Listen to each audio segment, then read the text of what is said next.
Bien-aimés, je vous adresse mes salutations affectueuses au nom de Jésus-Christ. Comment trouvez-vous cet endroit? Est-il beau? Ne dirait-on pas qu'il se trouve au milieu de l'océan?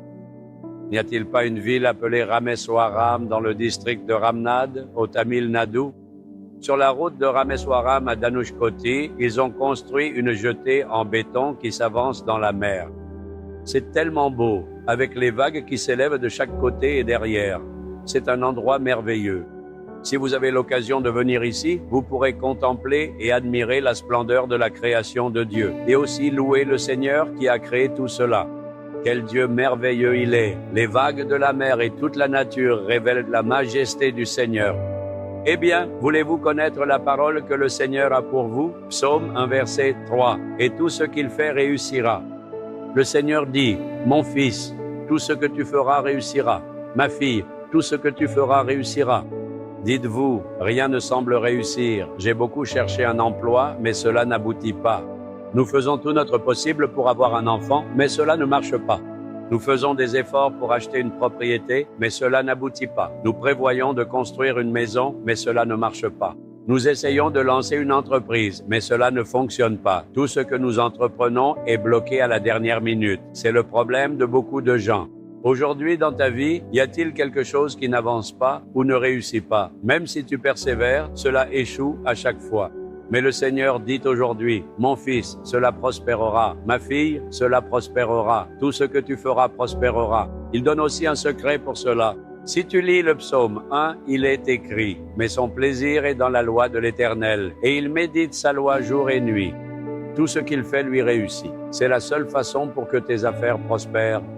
Un jour, un ami m'a dit ceci, « Rien ne semble prospérer pour moi. Quoi que je commence à faire, c'est entravé ou ça échoue à la dernière minute. Rien ne prospère. » Il m'a demandé de prier pour cela. J'ai dit, « Je vais prier pour toi. Mais avant cela, je veux te suggérer quelque chose de plus important.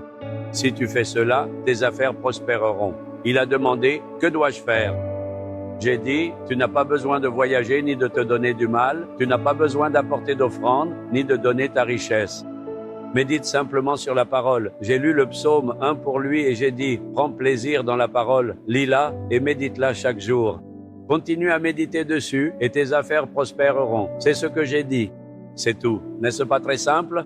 Si on dit, donne une offrande, alors tes affaires prospéreront. Nous sommes prêts à donner une offrande. Nous sommes prêts à marcher des kilomètres et à faire des choses pour que nos affaires prospèrent. Le Seigneur ne nous demande pas de faire quelque chose de difficile. C'est très facile. Lis la Bible chaque jour et médite-la. C'est tout ce qu'il demande.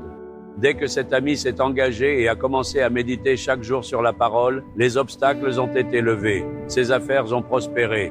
C'est tout. Nous devons nous engager à vivre selon la parole. Vas-tu t'engager aujourd'hui? Seigneur, je crois que mes affaires vont prospérer.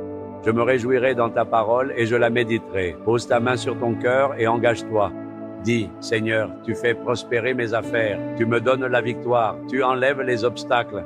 Je prends l'engagement solennel de lire et à méditer continuellement ta sainte et précieuse parole chaque jour. Je crois de tout mon cœur en ta parole de vérité. Je te dis merci car toutes mes entreprises et mes affaires prospèrent abondamment aujourd'hui. Je prie au nom de Jésus. Amen. Amen.